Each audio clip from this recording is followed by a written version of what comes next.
సామెతల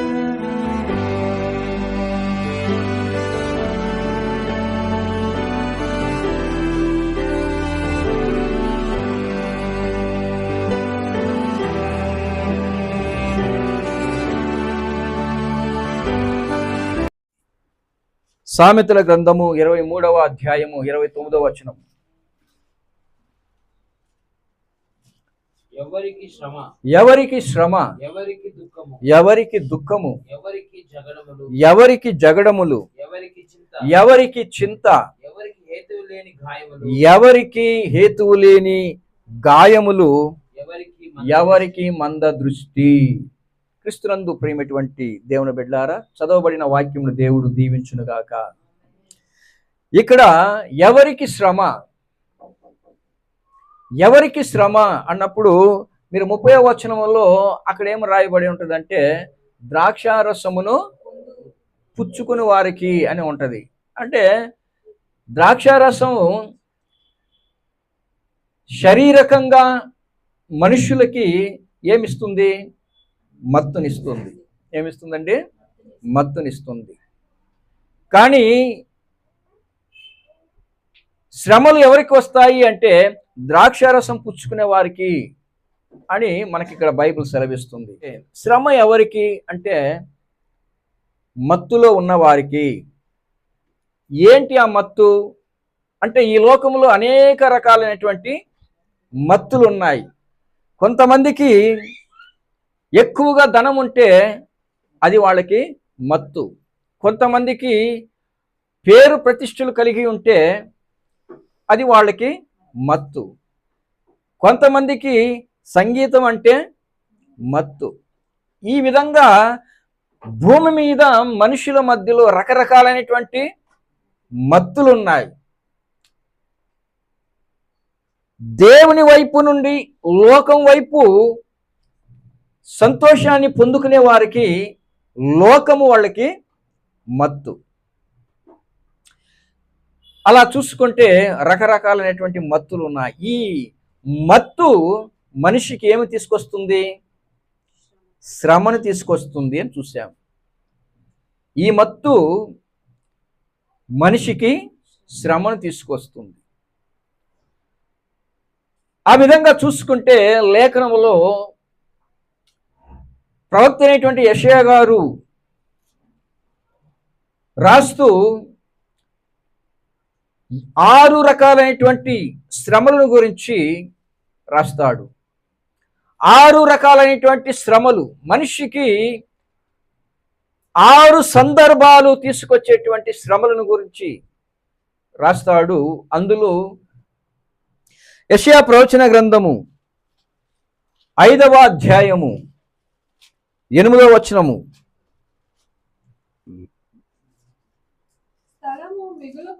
స్థలము మిగులకుండా మీరు మాత్రమే దేశములో నివసించినట్లు ఇంటికి ఇల్లు కలుపుకొని పొలమునకు పొలము చేర్చుకొను మీకు శ్రమ అన్నాడు. ఇది మొదటిది.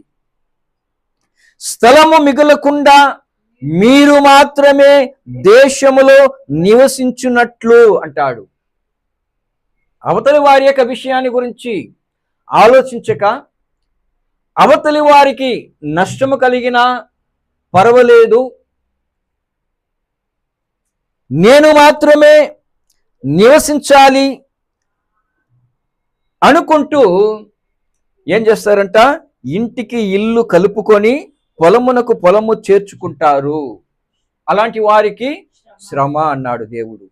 ఇది కేవలం ఒక సమాజములో మాత్రమే కాదు, ఒక కుటుంబమునకు కూడా ఇది మరి సరిపోయేటువంటి ఒక విషయం. ఒక కుటుంబంలో కూడా అందరము ఐక్యతగా కలిగి ఉండాలి అని కోరుకునే ఆ యొక్క దినములు ఇప్పుడు లేవు. చూడండి, ఒకప్పుడు ఉమ్మిడి కుటుంబము అనేది ఉండేది. అంటే అందరూ కూడా కష్టాలైనా నష్టాలైనా కలిసి జీవించాలి అనుకొని ఉండేటువంటి దినాలు. ఇప్పుడు కుటుంబములు ఏర్పడగానే ఇది నా కుటుంబము, ఇది నీ కుటుంబము, అది వాళ్ళ కుటుంబము అన్నట్టుగా వేరుపడిపోతున్నటువంటి పరిస్థితి సమాజంలో మనకి కనబడుతుంది. ఇటీవలే ఒక పోస్ట్ చూశాను. ఆ పోస్టులో ఒక కుటుంబంలో అతడు కేవలం ఒక హాస్య నటుడు. తన కుటుంబం ఎక్కడో గ్రామ ప్రాంతంలో ఉంది. కానీ ఆ గ్రామంలోనే అతడు ఒక ఇల్లు కట్టించి సుమారు 40 మంది నివాసం చేస్తున్నారట. 6 మంది వాళ్ళు సహోదరులైతే 6 మందితో పాటు వాళ్ళ భార్య బిడ్డలందరూ కూడా కలిపి, తల్లిదండ్రులందరూ కూడా కలిపి ఎంతమంది అండి? 40 మంది ఒక్క ఇంట్లో వాళ్ళు నివాసం చేస్తున్నారట. నాకు అనిపించింది, నిజంగా మనసుంటే మార్గం ఉంది. ఈరోజు మనుషుల మధ్యలో స్వార్థము అన్నది చోటు చేసుకొని కుటుంబాలు మరి వేరుపడిపోయేటువంటి ఒక పరిస్థితి కనబడుతుంది. దీనికి గల కారణము ఏంటి అంటే, మనుషుల మధ్యలో ఐక్యత అన్నది నశించిపోయింది. మనుషుల మధ్యలో ఐక్యత, ఆప్యాయత, బంధము, ప్రేమ ఇవన్నీ కూడా నశించిపోవటం వలన ఈరోజు మనుషులు ఏమైపోయారంటే స్వార్థ ప్రియులుగా మారిపోయి, ఇది నా కుటుంబము, ఇది నీ కుటుంబము అన్నట్టుగా మరి కుటుంబాలు వేరుపడిపోతున్నాయి. ఇది ఎవరికి సంతోషం అండి? సాతానికి సంతోషం. వాడి యొక్క ఉద్దేశం ఏంటి అంటే మనుషుల మధ్యలో ఎడబాటు తీసుకురావాలి. మనుషులు ఐక్యతగా ఉంటే ఏం జరుగుతుంది? అక్కడ బలపడిపోతారు. ఒకరు పడిపోతే మరొకరు లేపేటువంటి అవకాశం ఉంది. కాబట్టి పడిపోయిన వాడు పడిపోయిన స్థితిలోనే ఉండాలంటే ఏం చేస్తాడు? వీళ్ళు కుటుంబంలో నుండి ఏం చేయాలి? వేరు చేయాలి. బైబిల్ సెలవిస్తుంది ప్రియులారా, కుటుంబాలు నశించిపోవటానికి గల కారణము మొదట ఆలోచన ఎక్కడి నుండి పుడుతుందంట? చదవండి. మీకా ప్రవచన గ్రంథము 2వ అధ్యాయము 1వ వచనం. మంచముల మీద పరుండి మోసపు క్రియలు యోచించుచు దుష్కార్యములు చేయువారికి శ్రమ అన్నాడు. ఎక్కడండి? మంచముల మీద పరుండి మోసపు క్రియలు యోచించుచు. అప్పుడు మంచముల మీద పరుంటే మనుషులు ఏం ఆలోచన చేస్తున్నారట? మోసపు దుష్కార్యములు, మోసపు క్రియలు యోచించుచు. ఏంటి అవి అంటే కింద వచనంలో అంటాడు, వారు భూములు ఆశించి పట్టుకొందురు, ఇండ్లు ఆశించి ఆక్రమించుకొందురు, ఒక మనిషిని వాని కుటుంబమును, ఇంటి వాణిని వాని స్వాస్యమును అన్యాయముగా ఆక్రమింతురు. అంటే ఆలోచనలు ఎక్కడి నుండి పుడుతున్నాయండి? మంచముల మీద అన్నాడు. మంచముల మీద. చూడండి, అనేక కుటుంబాలు నశించిపోవటానికి గల కారణము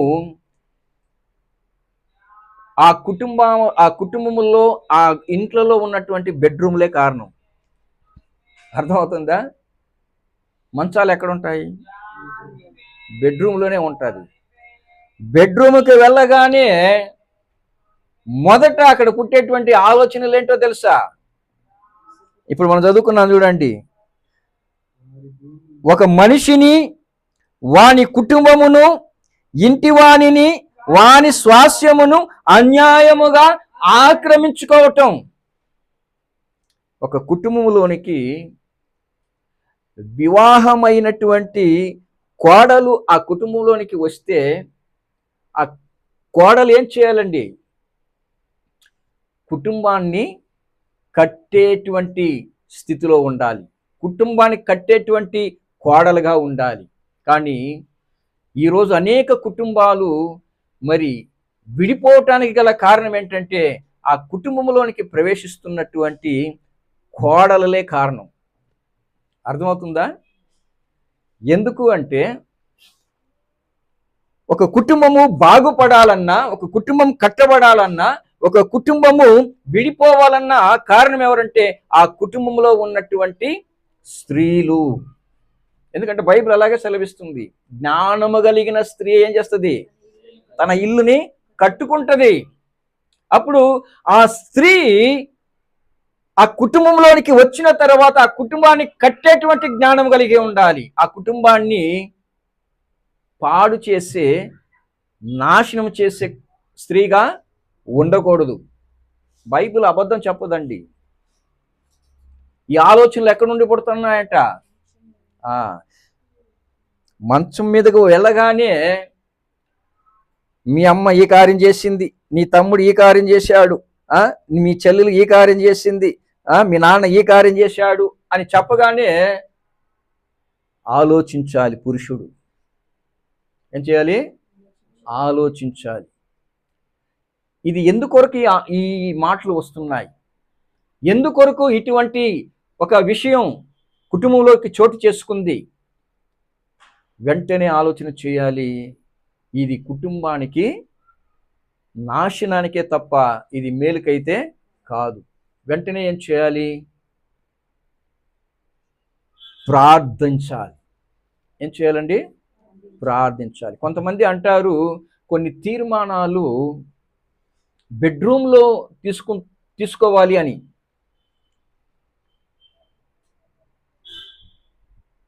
ఒక దైవజనుడు మనం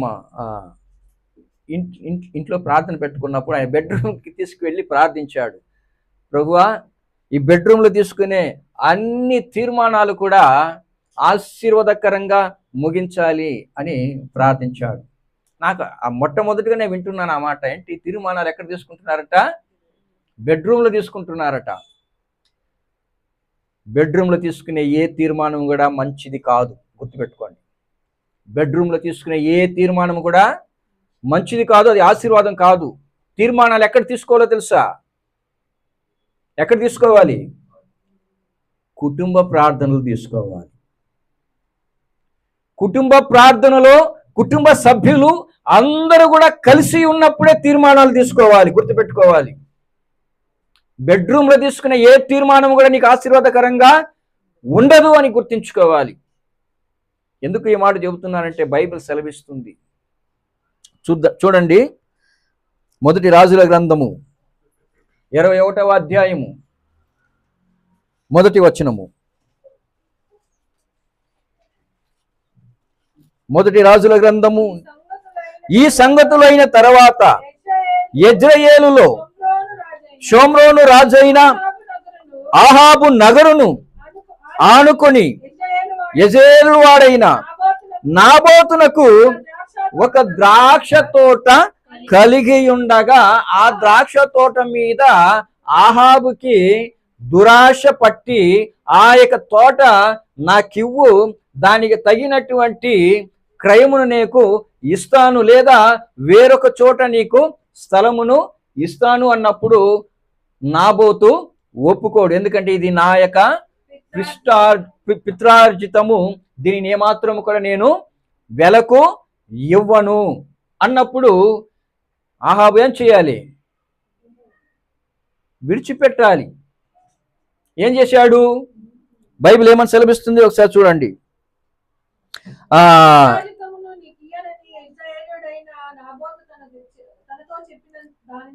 బట్టి 4వ వచనము,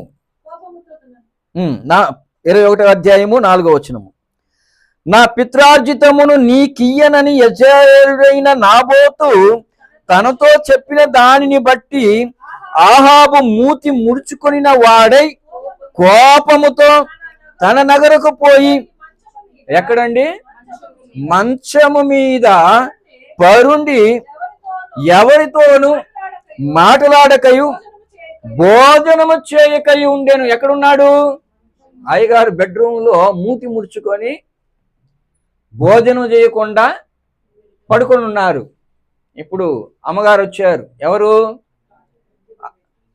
అహాబు భార్య అయిన యెజబెలు. అయ్యగారు మూతి ముడుచుకోవటం చూడగానే అమ్మగారు బెడ్రూమ్లోకి వచ్చి రాగానే ఏమంటున్నారు చూడండి.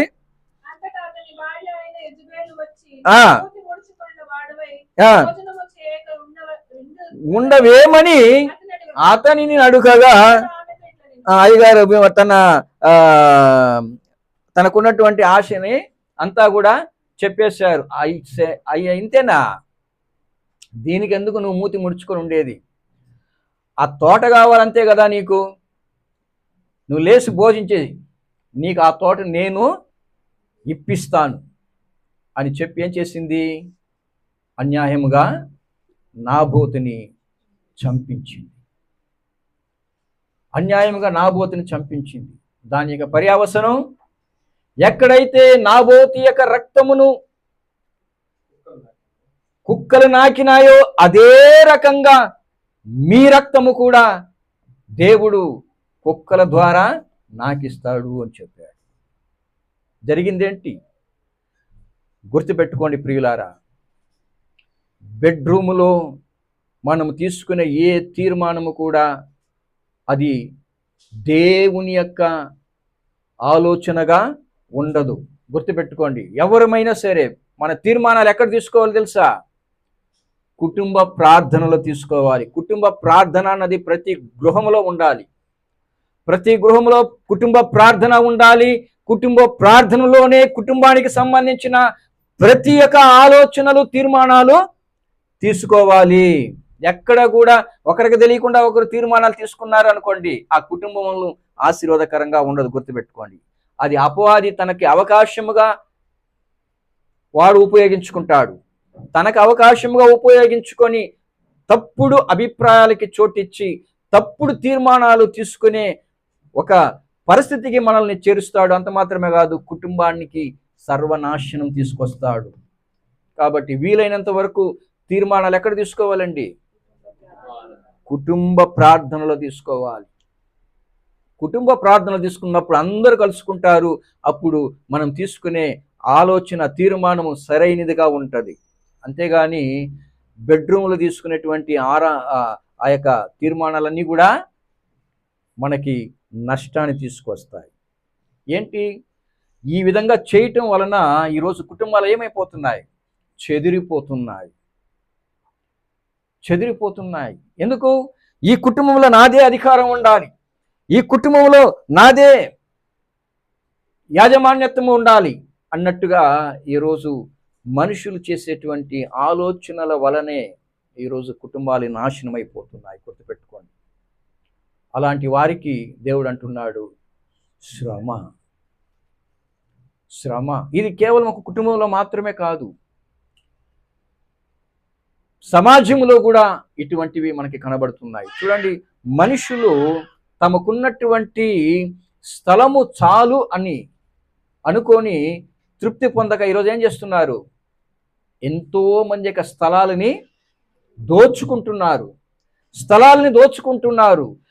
ఈ విధంగా దోచుకోవటం వలన వారికి వచ్చేటువంటి లాభం ఏంటి అని ఆలోచించుకుంటే దేవుడు అంటున్నాడు, అలాంటి వారికి శ్రమ అంటున్నాడు. దేవుడు ఈ భూమిని పుట్టించింది ఒకరి కొరకు కాదు. దేవుడు ఈ భూమిని సృష్టించింది ఎవరో ఒకరు అనుభవించాలని కాదు. ఈ భూమిని అందరూ కూడా సమానముగానే అనుభవించాలి అని దేవుడు ఈ భూమిని సృష్టించాడు. ఆకాశం, భూమి ఎవరిదండి? దేవుడు అంటున్నాడు, ఈ ఆకాశము నాది, ఈ భూమి నాది అంటున్నాడు. మరి ఈ భూమిని మనుషులు ఏం చేస్తున్నారు? స్వార్థము కొరకు ఆక్రమించుకుంటున్నారు. దేవుడు అంటున్నాడు, అలాంటి వారికి శ్రమ అని. ఈ ఆహాబు కూడా అమాయకుడైనటువంటి నాబోతు యొక్క తోట మీద కన్నేశాడు. ఆ తోటని అపహరించుకోవాలనుకున్నాడు. చివరికి తన జీవితంలో గొప్ప శ్రమను ఎదుర్కోవాల్సి వచ్చింది. దానికి కారణం ఏమనుకుంటున్నారు? కేవలము నాబోతు యొక్క తోటని ఆక్రమించుకోవటానికి నాబోతుకు చేసినటువంటి అన్యాయం.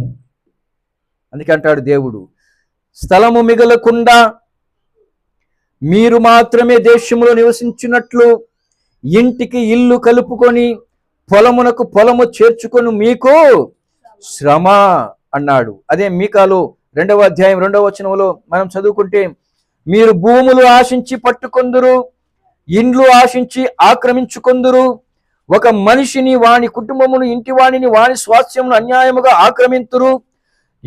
కాబట్టి యెహోవా సెలవిచ్చినదేమనగా, గొప్ప అపాయకాలం వచ్చుచున్నదిగా, దాని కింద నుండి తమ మెడలను తప్పించుకొనలేకుండానంతగాను, గర్వముగా నడవలేకున్నంతగాను ఈ వంశమునకు కీడు చేయ నుద్దేశించి ఉన్నాను అన్నాడు. దేవుడు వదలడండి. ఈరోజు ఎంతో మంది అక్రమంగా ఆస్తులని దోచుకుంటూ మరి స్థలాలని మరి దోచుకుంటున్నటువంటి వారిని దేవుడు ప్రస్తుతం ఏమి చేయలేదు అని అనుకోవచ్చు. కానీ దేవుడు ఎన్నటికీ కూడా వదిలిపెట్టడు. ఎందుకంటే దానిని లేఖన భాషలో లోభము అంటాం. లేఖన భాషలో లోభము అంటే దురాశ. దురాశ. ఉన్నదాన్ని బట్టి తృప్తి పొందుకోవాలి మనుషులు. ఎందుకంటే బైబిల్ సెలవిస్తుంది, నిర్గమకాండం 20వ అధ్యాయము 17వ వచనము, నీ పొరుగువాని ఇల్లు ఆశింపకూడదు, నీ పొరుగువాని భార్యనైనను అతని దాసునైనను అతని దాసి అయినను అతని యుద్ధనున్న అతని గాడిదనైనను నీ పొరుగువానిదగును దేనినైనను ఆశింప కూడదు అని దేవుడు చెప్పాడు. పొరుగువాని యొక్క ఏది కూడా నీవు ఆశింపకూడదు అన్నప్పుడు పొరుగువాని ఇల్లును కూడా ఏం చేయకూడదు, ఆశింపకూడదు అని బైబిల్ సెలవిస్తుంది. ఈరోజు మనుషులు ఏం చేస్తున్నారంట, హబక్కుకు గ్రంథము 2వ అధ్యాయం 9వ వచనము,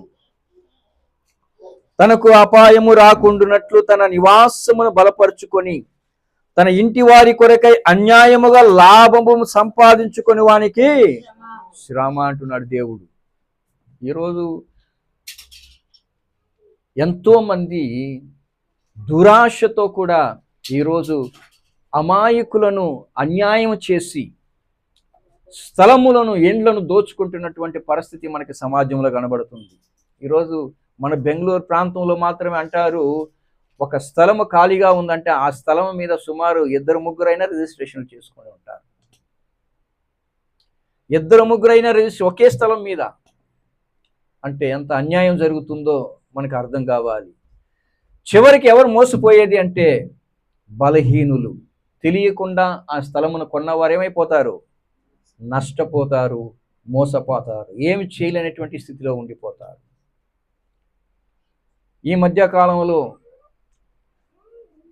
గొప్ప గొప్ప రౌడీలు అనిపించుకున్న వారే నాశనమైపోయారు. ఏ విషయంలో? ఎవరిదో ఒక స్థలము, అమాయకుడి యొక్క స్థలము, ఒక రౌడీ ఏమో దోచుకున్నాడు, మరొక రౌడీ వచ్చి ఈ స్థలము నువ్వు ఎలా ఆక్రమించుకుంటావు, ఇది మాది అని మరొకడు వచ్చాడు. 2 రౌడీల మధ్యలో గొప్ప యుద్ధం జరిగింది. ఒక రౌడీని ఇంటి ఎదురుగానే మొక్కలుగా నరికేశారు. దేని కొరకు? అక్రమముగా ఆక్రమించుకున్న స్థలము నిమిత్తమై. ఇంతకీ ఆ స్థలం ఎవరిదో? అమాయకుడిది. కానీ వీళ్ళు తమకున్నటువంటి బలమును ప్రయోగించి, తమకున్నటువంటి మరి జన బలమును ప్రయోగించుకొని ఆ స్థలమును ఆక్రమించుకోవాలనుకున్నారు. చివరికి జరిగింది ఏంటో తెలుసా? రౌడీల మధ్యలోనే జగడాలు పుట్టి కొట్టుకొని ఒకడిని హతం చేశారు. ఇది సత్యము. ఈ సమీప కాలంలో జరిగినటువంటి యథార్థం ఇది. దేవుడు అంటున్నాడు ఏమని? తనకు అపాయము రాకుండానట్లు తనకు నివాసమును బలపరుచుకొని తన ఇంటి వారి కొరకై అన్యాయముగా లాభము సంపాదించుకొని వానికి శ్రమ అన్నాడు. అన్యాయముగా సంపాదించుకునే ఎవరికైనా అది శ్రమలో ముగిస్తుంది అన్న విషయాన్ని మనం అర్థం చేసుకోవాలి ప్రియులారా. ఎందుకంటే ఇర్మియా ప్రవచన గ్రంథం 22వ అధ్యాయం 13వ వచనం సెలవిస్తుంది, నీతి తప్పి తన నగరును స్థాపించువానికి శ్రమ న్యాయము తప్పి తన మేడ గదులను కట్టించుకొనుచు జీతమీయక తన పొరుగువాని చేత ఊరకయే కొలువు చేయించుకొని వానికి శ్రమ అన్నాడు. వాడు విశాలమైన మేడ గదులు గల గొప్ప మందిరమును కట్టించుకొను అనుకొని విస్తారమైన కిటికలు చేసుకొనుచు దేవదారు పలకలను దాని సరంబి వేయుచు ఇంగిలముతో రంగు వేయుచుచున్నాడే. నీవు అతిశయపడి దేవదారు పలకల గృహమును కట్టించుకొనుట చేత రాజువగుదువా? నీ తండ్రి అన్నపానములు కలిగి నీతి న్యాయములను అనుసరించుచు క్షేమముగా ఉండలేదా? అంటే ఏమైపోతావు అని అర్థం, నాశనమైపోతావు అని అర్థం. దేవుని యొక్క వాక్యము సెలవిస్తుంది అలాంటి వారికి శ్రమ అని. అది ఒక కుటుంబములో కావచ్చు, అది ఒక సమాజములో కావచ్చు.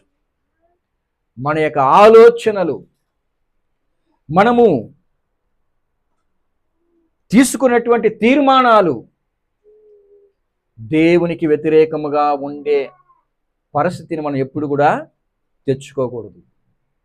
కుటుంబాలు బాగుపడాలి అంటే ఆ కుటుంబములో అందరితో కలిసి దైవాలోచనకు సంబంధమైనటువంటి తీర్మానాలు తీసుకోవాలి. అలాగే ఒక సమాజములో మనము ఏదైనా చేయాలి అంటే సంఘముతో కూడి ప్రార్థనాపూర్వకంగా తీర్మానాలు తీసుకోవాలి. పాత నిబంధనల కాలంలో కావచ్చు, రాజులైనా కానీ వాళ్ళు ఏం చేసేవాళ్ళు, తీర్మానాలు తీసుకోవాలంటే దేవుని ప్రవక్తల దగ్గరికి వెళ్ళి ఆలోచనలు అడిగేవారు. దేవుని సన్నిధికి వెళ్ళి దేవుని యొక్క ఆలోచనలు అడిగేవారు. ఎందుకంటే ఏ తీర్మానము తీసుకున్నది దైవ సంబంధమైనదిగా ఉంటే మాత్రమే మనకు ఆశీర్వాదము అని తెలిసిన వారు. దైవ సంబంధమైనదిగా ఉంటేనే అది ఆశీర్వాదం అని తెలిసిన వారు.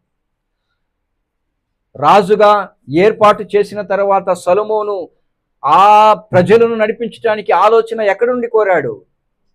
దేవుని యొద్ద నుండి కోరాడు. ప్రభువా, ఇంతమంది ప్రజలను పరిపాలించడానికి నా జ్ఞానము సరిపోదు, కాబట్టి నేను ఏ తీర్మానం తీసుకున్నా అది దైవ సంబంధమైనదిగా ఉండాలి, కాబట్టి నీ జ్ఞానము నాకు అనుగ్రహించుము అన్నాడు.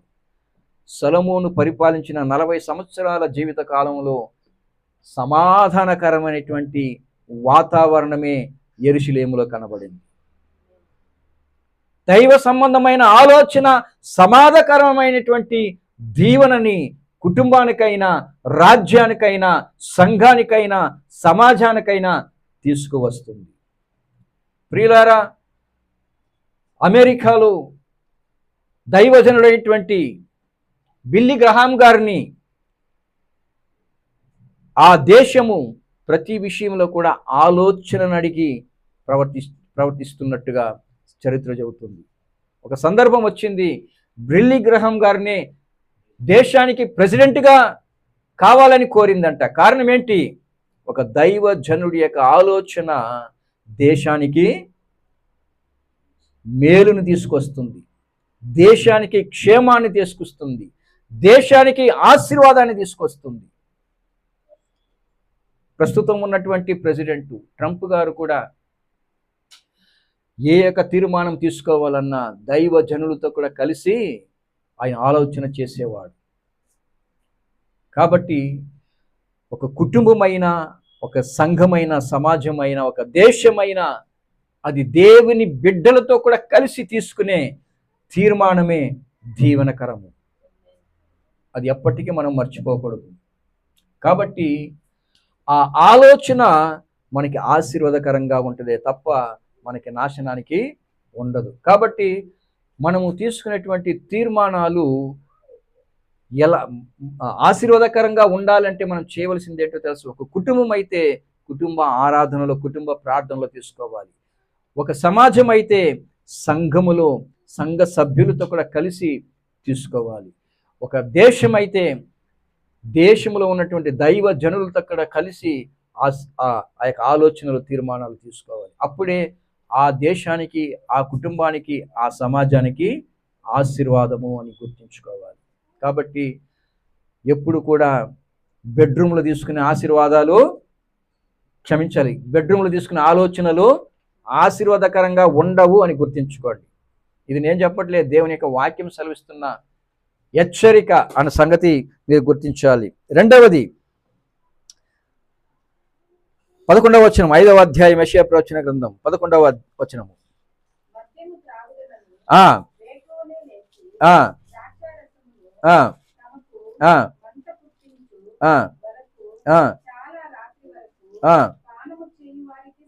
ఆ 12 వారు సితారా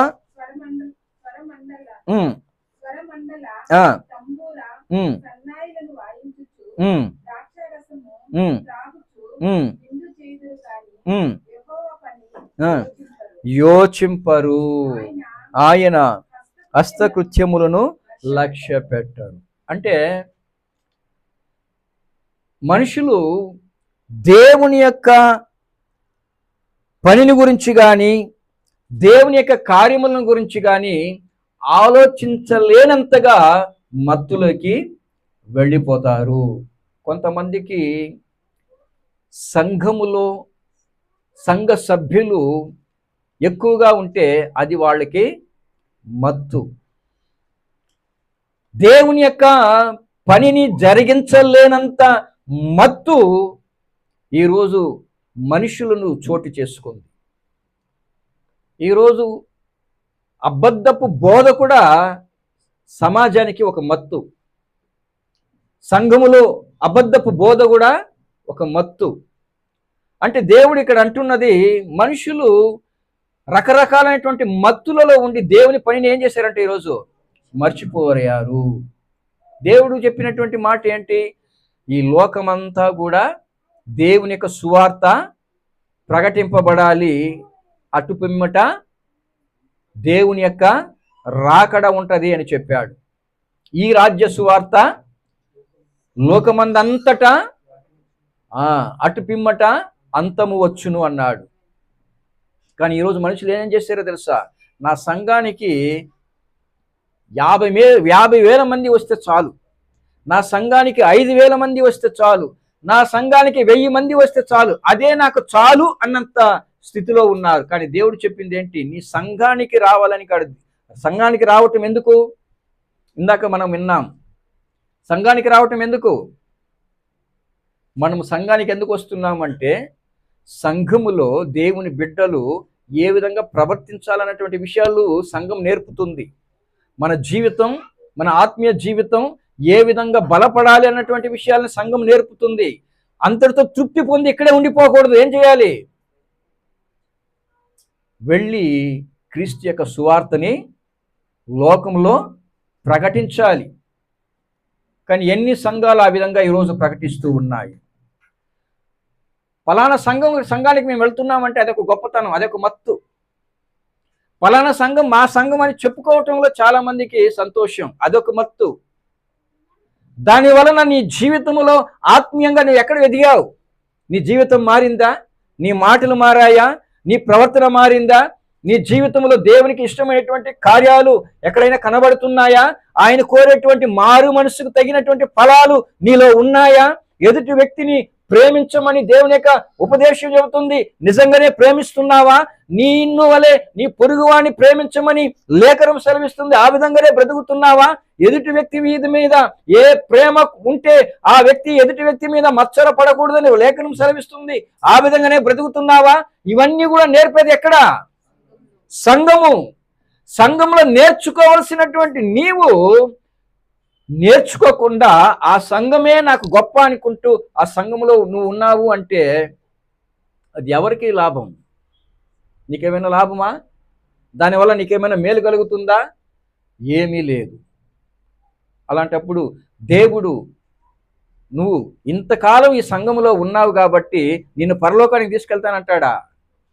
ఏ సంఘము కూడా నిన్ను పరలోకానికి తీసుకువెళ్ళదు. ఏ సంఘము కూడా నిన్ను పరలోకానికి తీసుకువెళ్ళదు. నీ బ్రతుకే, నీవెలా జీవించావు అన్నదే దేవుడు చూస్తాడే తప్ప నువ్వు ఏ సంఘానికి చెందిన దానివి, ఏ సంఘానికి చెందిన వాడవని దేవుడు చూడడు. ఈరోజు దేవుని పనిని మరిచి ఈరోజు మనుషులు ఒక్కొక్క రకరకాలైనటువంటి మత్తులో ఉన్నారండి. ఈ మత్తును ఉన్నటువంటి వారికి దేవుడు అంటున్నాడు, మీకు శ్రమ అన్నాడు. చూడండి, ఈరోజు కొంతమంది ఏం చేస్తున్నారండి, దేవుడు చెప్పినటువంటి ఆజ్ఞను మరిచి, దేవుడు చెప్పినటువంటి కట్టడను విడిచిపెట్టి ఈరోజు వారికి తగినట్టుగా వారి ఇష్టానుసారమైనటువంటి మరి కార్యక్రమాలని, అంటే అప్పుడు ఆ కార్యక్రమాలు ఎందుకు జరుగుతున్నాయంటే దేవుని పని కొరకు కాదు, కేవలము సమయాన్ని వెళ్ళబుచ్చటానికే, మనుషుల మధ్యలో మనుషులను సంతోషపెట్టడానికే, మనుషులకి ఒక ఏమంటారండి ఇప్పుడు త్రాగిన మత్తులో ఉండేవాళ్ళకి ఒక ఆనందం వాళ్ళకి దొరుకుతుంది, అది మనకు అర్థం కాదు. తాగిన వాళ్ళు ఎందుకు మీరు తాగుతున్నారని అడిగి చూడండి, తాగితే మాకు అదొక సంతోషం, త్రాగటం వలన మాకు ఒక సంతోషం దొరుకుతుంది అంటారు. కానీ వాస్తవానికి ఆ సంతోషమే వారికి శ్రమను తీసుకొస్తుంది అన్నటువంటి విషయాన్ని వాళ్ళు అర్థం చేసుకోలేదు. తాగుడు మత్తు వలన ఎవరికైనా లాభం అండి? శరీరము పాడైపోతుంది, కుటుంబంలో సంతోషం పాడైపోతుంది, ఆ కుటుంబంలో ఐక్యత పాడైపోతుంది, ఆ కుటుంబంలో ఉన్నటువంటి సమస్తము కూడా పాడైపోయి చివరికి ఆ కుటుంబం అంతా కూడా శ్రమలకు పాలవుతుంది. దేవుడు అంటున్నాడు, ఆ మాట చదవండి, 12వ వచనము, వారు సితార స్వరమండల తంబుర సన్నాయిలను వాయించుచు ద్రాక్షారసము త్రాగుచు విందు చేదురు గాని యెహోవా పనిని యోచింపరు. అంటే వాళ్ళు ఆ సంతోషంలో ఉండిపోతారే తప్ప ఏ సంతోషం అంటే అది ఒకటే. ఈరోజు వర్షిప్ అనేటువంటి పేరుతో రకరకాలైనటువంటి డ్యాన్సులు, రకరకాలైనటువంటి లైట్లు, ఏంటండి క్లబ్లో పబ్లో కనబడేటువంటి అన్నీ కూడా ఈరోజు ఎక్కడికి వచ్చేసాయి? సంఘములోకి వచ్చేసాయి. ఇది ఎవరు చెప్పారు? దేవుడు చెప్పాడా? కానీ వాళ్ళు అనుకుంటున్నారు ఇదే మా సంతోషం అనుకుంటున్నారు. కానీ నీకు సంతోషంగా ఉండవచ్చేమో కానీ అక్కడ దేవుని పని పాడైపోతుందన్న విషయం నీకు తెలియలేదు. అందుకే దేవుడు అంటాడు, ఆమోసు గ్రంథం 6వ అధ్యాయము 5వ వచనము, స్వరమండలముతో కలిసి పిచ్చి పాటలు పాడుచు దావీదు వలె వాయించుచు వాయిద్యములను కల్పించుకొందురు అట. ఇప్పుడు ఈ మధ్య కాలంలో కొన్ని పాటలు వస్తున్నాయి, వినటానికే అంత అసహ్యంగా ఉంది. అది ఆరాధనకి ఎక్కడైనా యోగ్యమైన పాటలా అని ఆలోచించుకుంటే ఎక్కడ కూడా కనబడదు. ఒక వ్యక్తి మరి ఈరోజు సమాజాన్ని ఎంత పాడు చేస్తున్నాడు అన్నదానికి ఇలాంటి పిచ్చి పాటలు, దేవుని యొక్క సంఘాన్ని పాడు చేస్తున్నారన్న దానికి పిచ్చి పిచ్చి రకరకాల పిచ్చి పాటలు పాడుతూ సంఘములో నాట్యాలు వేస్తూ డ్యాన్సులు వేస్తూ వాళ్ళు అనుకుంటున్నారు దావీదు ఆడలేదా, దావీదు డ్యాన్స్ చేయలేదా అంటున్నారు. కానీ దావీదు యొక్క డ్యాన్సు, దావీదు యొక్క నాట్యము అది దేవునికి మహిమకరంగా ఉంది. కానీ నువ్వు చేసే నాట్యము దేవునికి మహిమకరంగా ఉంది అని నువ్వు అనుకుంటున్నావా? దావీదుని దేవుడు అంగీకరించాడని నిన్ను కూడా అంగీకరిస్తాడు అని నువ్వు ఎలా అనుకుంటున్నావు? దేవుడు అంటున్నాడు, మీరేం చేస్తున్నారట, స్వరమండలముతో కలిపి పిచ్చి పాటలు పాడుతున్నారు. మీరు పిచ్చి పాటలు. అయితే మీరు అనుకుంటున్నారు మేము దావీదు వలె నాట్యం వేస్తున్నాం, దేవుడు మా నాట్యాన్ని అంగీకరిస్తున్నాడు అని మీరు అనుకుంటున్నారు. కానీ దేవుడు అంటున్నాడు అది పిచ్చి పాటలు అంటున్నాడు. 5వ అధ్యాయం 23వ వచనం, ఆమోసు, మీ పాటల ధ్వని నా యొద్ద నుండి తొలగనీయుడి, మీ స్వరమండముల నాదము వినుట నాకు మనసు లేదు అని దేవుడు అంటున్నాడు. కానీ వీళ్ళు అంటున్నారు మేము దావీదులాగా దేవుని ఆరాధన చేస్తున్నాము అంటున్నారు. గుర్తుంచుకోండి, దేవుడి పనికి చేయకుండా ఇలాంటి ఆరాధనలు దేవుడు ఖచ్చితంగా ఇష్టపడలేదు కాదు కదా. శ్రమకు గురి చేస్తాను అంటాడు, శ్రమకు గురి చేస్తాను అంటాడు. ఎప్పుడో తెలుసా, నీవు వచ్చి ప్రభువా మేము ఆ రోజు మీ కొరకే కదా నాట్యం వేసాము, మీ కొరకే కదా ఆరాధన చేశాము, మీ కొరకే కదా ఇన్ని కార్యాలు చేశాము అంటే ప్రభు ఏమంటాడంట, మీరెవరో నాకు తెలియదు. మీరెవరో తెలుసా? అక్రమము చేయువారు. క్రమంగా లేదు. ఇంతసేపు మనం చూసుకున్నాం చూడండి, సంఘంలో ఏముండాలి? క్రమం ఉండాలి. క్రమము తప్పిందా దేవుడు ఊరుకోడు, గుర్తుంచుకోవాలి. సంఘం అంటే క్లబ్ కాదు.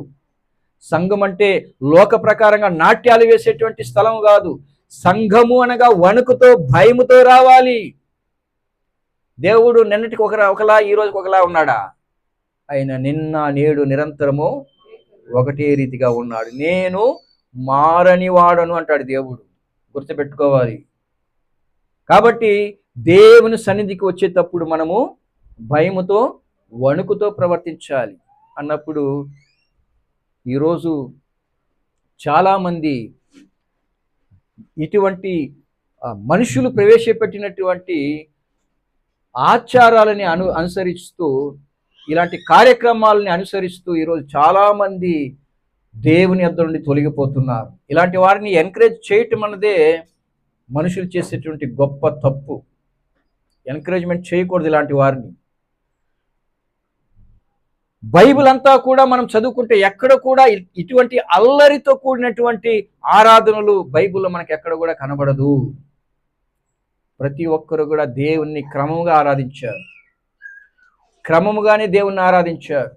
అందువలనే దేవుడు వారి యొక్క ఆరాధనని అంగీకరించాడు. అందుకే అంటాడు, మీరు దేవునికి ఇష్టమైనటువంటి లేదంటే దేవుడు అంగీకరించేటువంటి ఆరాధన ఏంటో తెలుసా?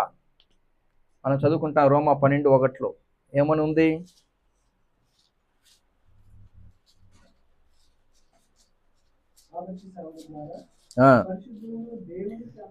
దేవునికి అనుకూలమైన సజీవ యాగముగా మీ శరీరములను ఆయనకు సమర్పించుకోవాలి. మీ ఇష్టం వచ్చినట్టు చేతులు ఆడించటమో, మీ ఇష్టం వచ్చినట్టు డాన్సులు ఆడటమో కాదు. మీ శరీరము దేవుని యొద్దకు రాగానే ఏం చేయాలి అండి? బలిగా అర్పించేటప్పుడు ఆ బలిని ఏ విధంగా అర్పిస్తారండి? ఏ విధంగా అర్పిస్తారు? కాళ్ళు కట్టేస్తారు.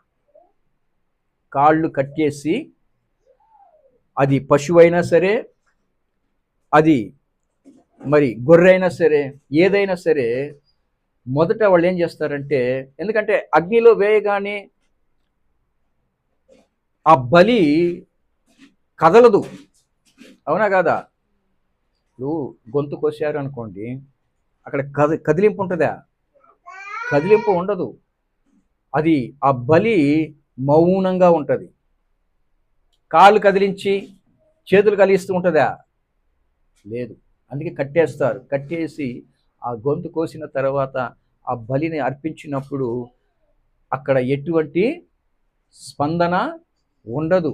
దేవుడు మన శరీరాలను కూడా ఆ విధంగానే ఆయనకు అనుకూలమైన బలిగా అర్పించాలి, సజీవ యాగముగా అర్పించాలి. అంటే మనకిష్టం వచ్చినట్టు అక్కడ ప్రవర్తించకూడదు. దేవునికి అనుకూలంగా మన యొక్క శరీరాన్ని సమర్పించాలి. కాబట్టి దేవునికి అనుకూలమైనటువంటి బలిగా మనల్ని అర్పించాలి అంటే మనకిష్టం వచ్చినట్టు నాట్యాలు వేయటము, మనకిష్టానికి వచ్చినట్టు పాటలు, పిచ్చి పాటలు పాడటము, అది దేవుని యొక్క ఉద్దేశం కాదు. దేవుని యొక్క ఉద్దేశం ఏంటి? సంఘానికి వచ్చినప్పుడు దేవుని యొక్క సత్యమును నేర్చుకొని లోకానికి వెళ్ళి సువార్తని ప్రకటించాలి, ఆయన పనిని చేయాలి. కానీ మనుషులు ఈరోజు ఏం చేస్తున్నారట? కీర్తనల గ్రంథము యోబు 34:27 చదవండి. ఆ తర్వాత కీర్తనలు 28:5 చదవండి. యోబు 34:27. ఏలయనగా వారు ఆయనను అనుసరించుట మానిరి, ఆయన ఆజ్ఞలలో దేనినైనను లక్ష్య పెట్టకపోయిరి అంటాడు. ఆయనను అనుసరించుట మానిరి. మరి ఎవరు చేస్తున్నారు ఆరాధన?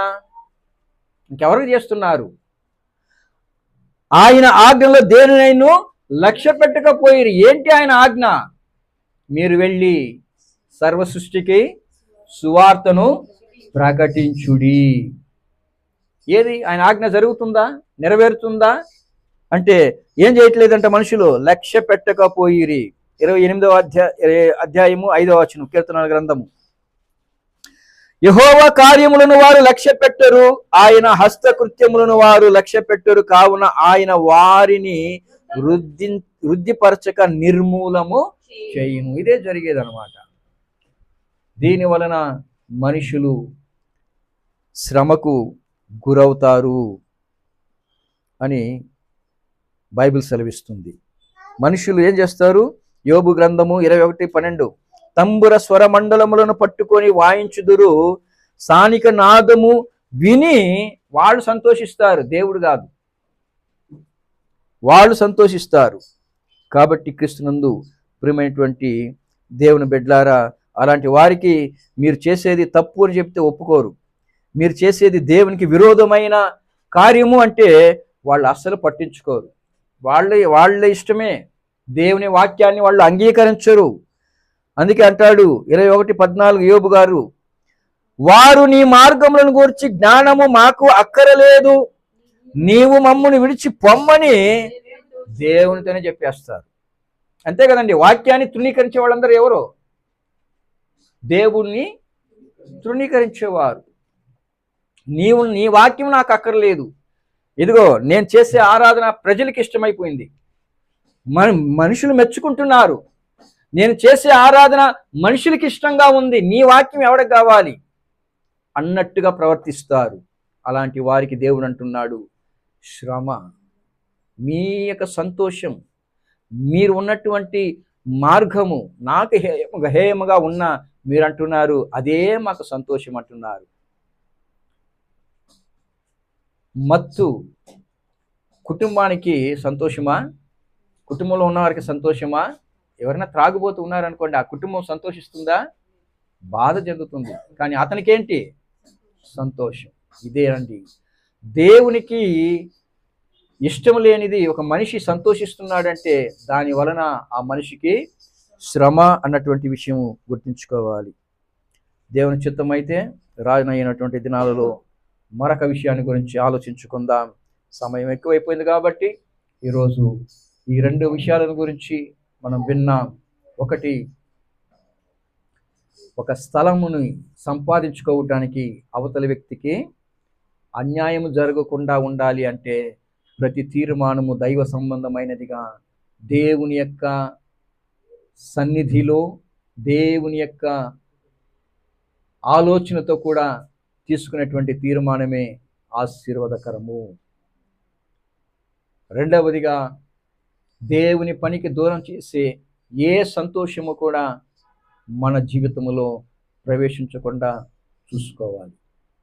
కాబట్టి మన ఇష్టానుసారంగా ప్రవర్తిస్తూ దేవుని యొక్క పనిని మనము విడిచిపెట్టాము అంటే అది ఎంత గొప్ప సంతోషమైనా చివరికి శ్రమకి దారితీస్తుంది అన్న విషయాన్ని గుర్తించుకుందాం. దేవుని యొక్క కృపను బట్టి దేవుడు మనకిచ్చినటువంటి ఈ యొక్క సమయంలో మనం విన్న సత్యాన్ని మన జీవితంలో కూడా మర్చిపోకుండా జ్ఞాపకం పెట్టుకొని జాగ్రత్తగా ప్రవర్తించుదాం. ప్రార్థన చేసుకుందాం.